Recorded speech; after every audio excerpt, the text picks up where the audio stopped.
Corazón. Pará, después de esta noticia, después Claro. de ver Porque después de estos índices Claro. necesitamos una cura para el corazón. saben que Más sí. de uno se va a impactar. Dios mío. Te dicen tenés que hacerte un estrés cardíaco. Yo creo que te estresas más, porque claro, uno piensa en un estrés cardíaco que es someter al corazón a su máximo rendimiento. Me voy a morir en ese estudio. Ay, No, sí, quédense tranquilos no. que no es así. Yo lo hago todos los años, desde hace muchísimos años y no pasa nada. Es un chequeo. Pero sí. es un chequeo que hay que hacer. Exacto. ¿En qué consiste? Nos va a decir A el ver. doctor Jorge Franchella en Me qué encanta, consiste. doctor. Hola, doctor. Buenas tardes. Bienvenido a Las Bravas. Hola, buenas tardes, ¿cómo les va? ¿Qué dicen? ¿Qué tal, doctor? Buenas ¿Qué tardes. tal, doctor? Bueno, estamos viendo este tema cuando uno va al médico clínico y le dice, no, ya estás en momentos de empezar a hacer un control cardiológico. ¿A partir de qué síntomas se recomienda un estrés cardíaco? ¿O de qué La verdad edades? que Porque a lo mejor no tiene que haber síntomas, tiene que haber un momento de la vida. Bueno, en realidad nosotros aconsejamos que la prueba de esfuerzo, la ergometría o como la quieran llamar, se haga recién después de los 30, 35 años. Antes generalmente esta prueba no es tan fidedigna y no está tan aconsejada en gente más joven. Lo segundo es, como decían ustedes recién, yo no esperaría tener un síntoma, nosotros llamamos prevención primaria, hacerse algunos estudios antes de que aparezca cualquier molestia o síntoma. Y más con lo que estuvieron contando ustedes, me parece que si hacemos una prueba de esfuerzo no vamos a estar ni cerca del estrés que van a sentir. Pero de todos modos, la prueba consiste en poner bajo control un electrocardiograma, subir o a una bicicleta o a una cinta que se desliza y realizar el esfuerzo que el médico sabe sería el máximo que puede tolerar de acuerdo a la edad, al sexo y al estado en ese momento. Doctor, ¿y cómo evalúa el médico el límite, ese máximo de potencial que tiene la persona para desarrollar una actividad de esfuerzo? Porque en mi caso, por ejemplo, yo a veces veo en los informes que ponen, se realizó la prueba hasta el agotamiento y se suspendió por el agotamiento del paciente, cuando yo en realidad tengo más rendimiento. Pero por ahí el médico no sé cuáles son los parámetros que toma para decir que se suspende la prueba y se termina. Primero digamos que la prueba debería seguir hasta el máximo y el máximo agotamiento, salvo que durante esa prueba aparezcan algún tipo de molestias o síntomas que nos hagan detenerla. Bueno, yo tengo arritmia. Bueno, ese sería uno de los motivos por los cuales el médico la detiene sin que el esfuerzo haya sido todavía el máximo tolerable. Si no aparece alguno de esos signos, se sigue hasta que el máximo sea el que tolera el individuo, que nosotros lo calculamos a veces con un número aproximado de latidos, pero que si la persona puede, va a hacerlo hasta la mayor intensidad que él logre. Eso significa que tenemos una prueba con máximo que puede ser positiva porque encontramos algo como diagnóstico, o negativa, que quiere decir que es bueno, que llegamos al máximo esfuerzo sin encontrar nada. En ese momento, sí, tenemos dos cosas. Sí.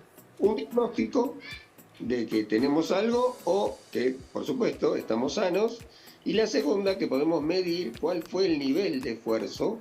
Entonces, si las dos tienen una prueba máxima que dio normal, capaz que una de ustedes puede subir a un 5.º piso y la otra puede subir a un 10.º piso. Eso se llama aptitud. Siendo normales las dos, una puede tolerar un esfuerzo más grande que la otra. Exacto. Doctor, le consulto lo siguiente con respecto a las personas que les encanta realizar actividades físicas y que muchas veces a lo mejor no recurren al médico para hacerse por prevención algún estudio cardiológico. La pregunta es, ¿existen esos aparatitos, ese reloj, que te marca el paso, ¿no? La cantidad de pasos que vas haciendo día a día, que llega un momento como que ya te marca que te tenés que poner en actividad, después que tenés que dejar de hacer actividad? ¿Eso sirve para tener un control de sí mismo? El aparato mide, no adivina. Entonces, lo que nos va a servir es, si una persona es totalmente sedentaria y viene sin hacer nada, hay una recomendación. El aparatito sería como si nosotros tuviésemos un reloj o un cronómetro que nos va a dar una señal del número de algo, pasos, por ejemplo. Pero tenemos que saber cuántos pasos empezar. Por ejemplo, una persona de 25 años sana, que ha sido deportista y que hace un tiempo que no hace nada, capaz que empieza con una cantidad de pasos y un ritmo.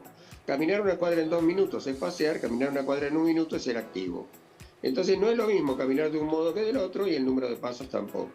Ahora, por supuesto, nosotros podemos indicar cuál sería el número de pasos inicial y cada cuánto incrementarlos. A veces la gente también pretende incrementarlos rápidamente y nuestro corazón y nuestro cuerpo va necesitando de 1 o 2 meses para ir acomodándose a las intensidades y que esas ya sean suficientemente tranquilas como para subir la intensidad.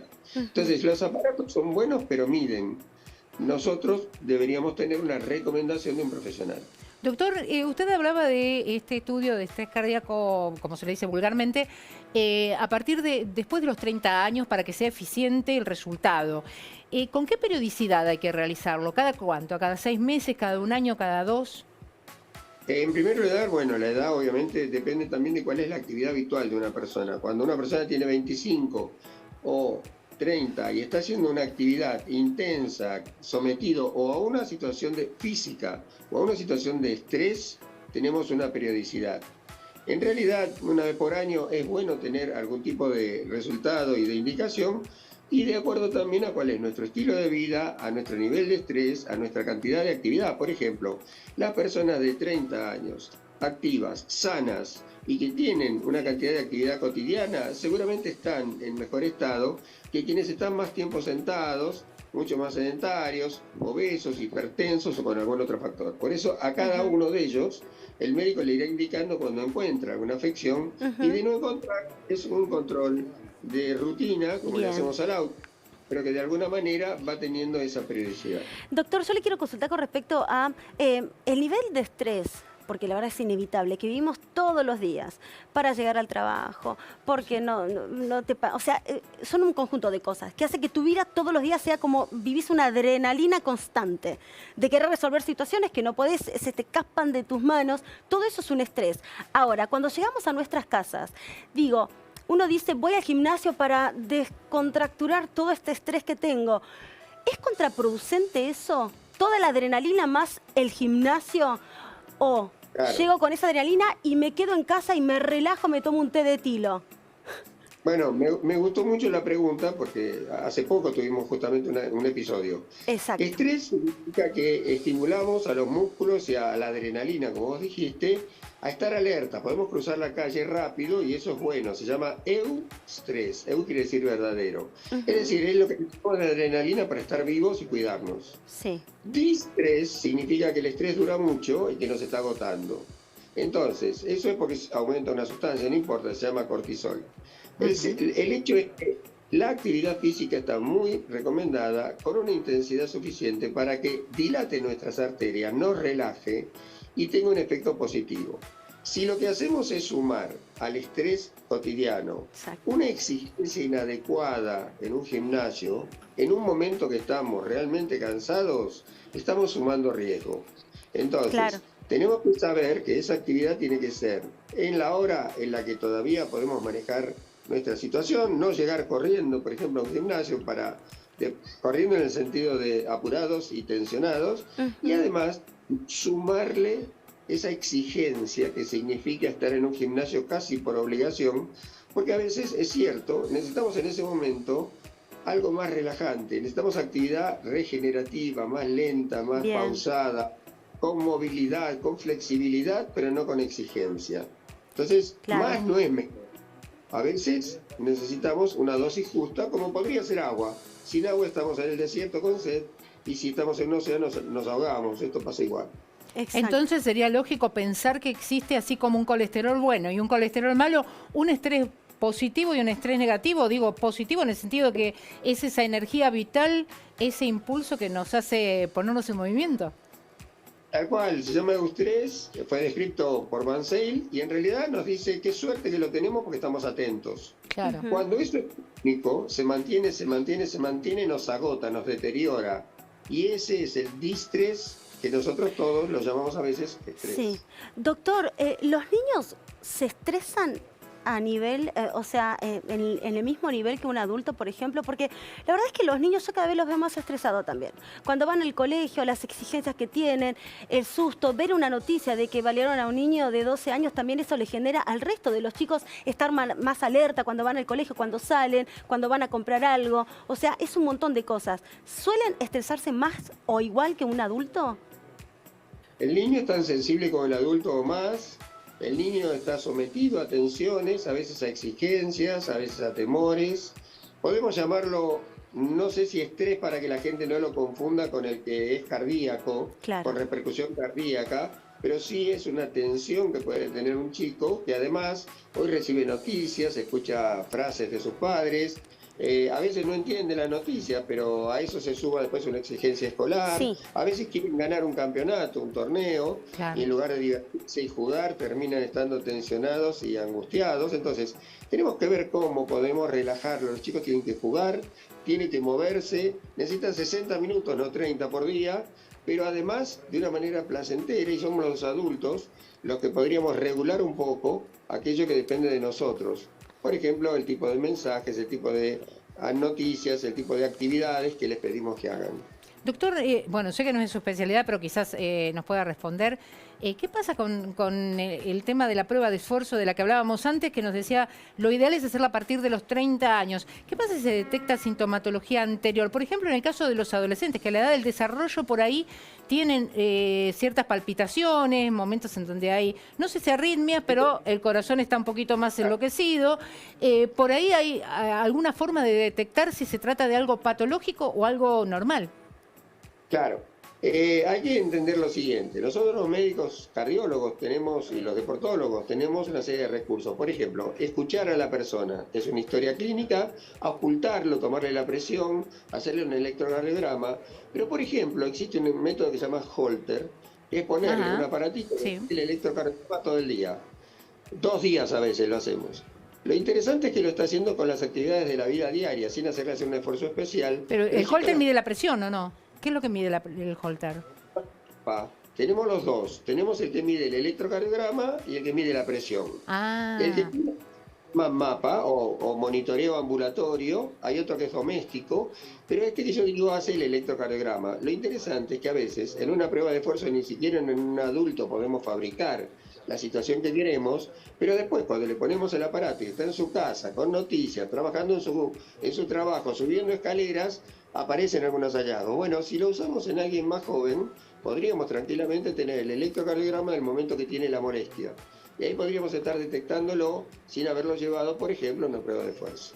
doctor, un placer como siempre escucharlo por lo didáctico que es al momento de explicar todos los temas por los cuales lo convocamos. Le agradecemos muchísimo esta intervención en Brava. ¿Qué está de paseo, doctor? Me alegra verlo fuera del consultorio esta vez. Estoy de paseo, estoy en San Pablo viendo a mi hijo y a mis nietos. De manera que para mí es un placer haber compartido esto y es un orgullo también el poder estar con ellos. Gracias. Muy bien. Doctor, Doctor, ¿me no se aguarda vaya. un segundo porque tiene un mensajito de la gente? Así es. A ver qué es lo que Sí. dice. Acá estamos. Doctor, le preguntan, este mensaje para el cardiólogo ya dice, ya llevo 4 semanas con presión alta. Espere, doctor, espere. Me aumentaron la dosis y sigo igual, mucho dolor de cabeza todos los días. Que, claro, este número que hace referencia a la presión, ¿no? 190 puede ser y 19-20, doctor. 19-20. ¿Eh? Bueno, No. 19-20 no debe ser Sí. porque 20 no es la mínima, pero mire. Debe ser yo la no máxima. creo que- La La máxima máxima, entre ¿no? 19 y 20. A ver, no podemos por teléfono o por Zoom Ah, solucionarle algo que tiene que ver un médico. Lo que es cierto es, primero, que va a necesitar que el médico haga sus estudios, que de pronto encuentre el medicamento exacto. Yo no digo que tenga que esperar un mes, pero a veces algo sí, porque hay que darle la dosis justa para que responda y a veces no es uno de los medicamentos. Tenemos una serie de mecanismos por los cuales se genera la presión alta y todavía no conocemos el 80% de los casos. Conocemos Bien. un 20%. Entonces, seguramente deberán tener que buscar otro medicamento y no es por esta vía que lo puedo recomendar. Bien. Claro. Pero interesante que tal vez esté preguntándole a un médico Claro. para que le dé el examen que necesite, completo y bueno, en Exacto. algunos casos... Ahí está, doctor. Entonces le decimos 19, a 9 y Sandra... 29 tiene. Claro, Ahí está, la 19, mínima y 20, máxima. Sí, le decimos a Sandra entonces, doctor, que recurra, ¿no? Que vaya al médico y que él le haga un chequeo y que pueda, su médico de cabecera quizás, y pueda recomendarle la medicación que necesita Sandrita. Exacto. Muy bien. Gracias, doctor. Bueno, doctor, que tenga una linda estadía en San Pablo. Muchas gracias, estoy con mis nietos, Isabela Ay, y a disfrutar. Rafael. Bueno, un beso grande para ellos y para usted. Muchas gracias. Gracias, sí, hasta usted. Hasta luego. Gracias. El doctor Jorge Francella, deportólogo aquí en Las Bravas. Y ahora pasamos a otro tema. ¿Quieres saber qué va a pasar con los trenes? Recién Sí. te hablamos de los colectivos. Bueno, también vamos a hablar de los trenes, en especial de la línea Mitre, porque vos sabés que la línea Mitre no va a llegar a Retiro. ¿Por qué? ¿Cuándo? Entre el viernes y el día lunes, o sea, mañana y el día lunes. Solo va a realizar el recorrido entre las estaciones José León Suárez y 3 de febrero y también entre Tigre y Lisandro de la Torre. Eso, bueno, hay como una reducción del servicio, así que no va a llegar, recuerden, no va a llegar a Retiro. Esto comienza mañana viernes, perdura hasta el día lunes. Tampoco el recorrido entre las estaciones José León Suárez, 3 de febrero y también Tigre y Lisandro de la Torre. Atención a todos los usuarios de la línea Mitre. A esto Claro, de están los haciendo colectivos. trabajos de trabajo reemplazo sí. de las vías, ¿no? Exacto, De las están vías de haciendo acceso trabajo a la de terminal, por de eso es el tema. infraestructura, así que están mejorando las vías porque últimamente hubo muchas complicaciones. Entonces, para que eso no suceda a mayores, como prevención y que me parece lógico, más allá de lo engorroso que es saber que no va a llegar hasta la estación necesaria que vos necesitas, pero sí están siendo precavidos para que eso no pase a mayores, están evitando que Nuevos se produzca algún durmientes, nuevos accidente rieles y demás. y todo. nuevos cables de tendido eléctrico para que pasen los trenes. Sí. Vamos, esperemos que no se lo roben, como pasa en Ay, algunos no, lugares donde no, por favor, se lo dejen roban y trabajar. se interrumpe el servicio. Deje trabajar, que esto es un servicio, es un bien para la comunidad. Por favor, no se roben nada, nada, porque están trabajando para nosotros, los usuarios, por favor. Bueno, Bueno, yo les pido, por favor, pórtense bien, dejen de robarse todo, Dios mío. una pausa. Ay, Benito, que se escucha. Ay, Dios mío. Una pausa.